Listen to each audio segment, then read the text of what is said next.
as a graduated homeschool mom who still has loads of curriculum that she has not used over the years. And 3 of my 4 kids are even launched and have gone from our home. I know that it's not likely you're going to finish up all the curriculum. Maybe you'll get it finished up by the end of this school year. Maybe, but the question is, do you really need to? I've learned that this time of year is the time that we tend to move into project-based homeschooling. Some people will say they're in an unschool season of homeschooling.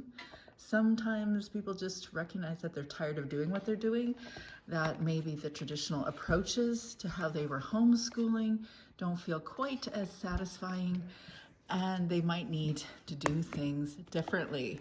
I know for myself, this season was most definitely the unschooled season. I actually called it that way back when. And now that I've been coaching with women around the world who are doing things very differently in their homeschools, have very different kids, see the world very differently, they still all tend to move season to season differently based on how they feel in their homeschool, how the kids are feeling.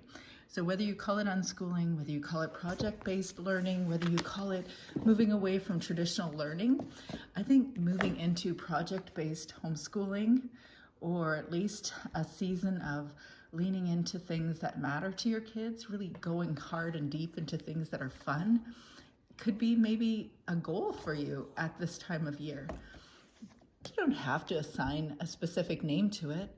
You could learn from any of the different books that are out there, or methods that are out there. You could take from any book or curriculum or unit study or just your kids' interests or your interests and make it into a fun opportunity for you to learn, maybe to dig deep into, creating memories, not just learning opportunities. This is the book that I'm going to be introducing in the Homeschool Mama Book Club in the next couple of weeks. It's the Project-Based Homeschooling, Mentoring Self-Directed Learners by Lori Pickert. I spoke about it on my podcast. I think it's one of the many useful books out there, and I want to share with you a quote from this book that really speaks some of the things that I've learned over the course of my homeschool years. We need to curb our desire for getting things done. I know, I can't believe I said that, but it's true.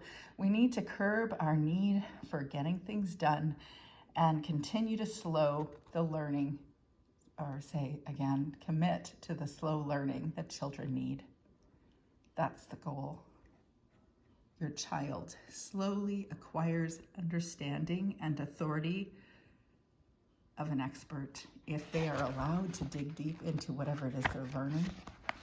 Of course, Lori Pickert has many things to say, and that's why I want to bring her into the book club. But here's another one. Rather than expecting kids to seek out a balanced life all on their own, we can help them live it. We can create an everyday life that prioritizes what we value most.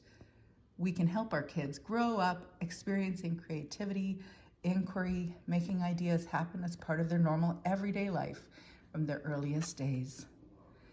There are so many thoughts and ideas that will help to energize you for this season of your homeschool and really give you perspective on how you want to show up in your homeschool for this season. Every season is not the same. You can use any method. Frankly, you can use any of these books and create unit studies out of all of them. You can enjoy your homeschool, but I'll tell you one thing I know for sure.